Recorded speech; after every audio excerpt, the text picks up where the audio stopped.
Wait, don't scroll. This message could change your life. There is one name that has power over fear, sickness, and every problem you face. It's not just a name, it's authority, it's power. It's the name of Jesus. Still watching? This is for you. The Bible says in Philippians 2:10, at the name of Jesus, every knee should bow. That means every fear, every pain, every situation must bow to His name. No matter what you're going through, His name is greater. Feeling weak right now? Listen carefully.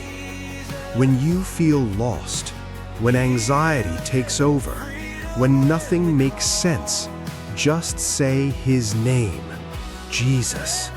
Because in His name there is healing. In His name there is peace.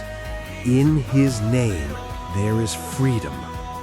This might be the moment everything changes.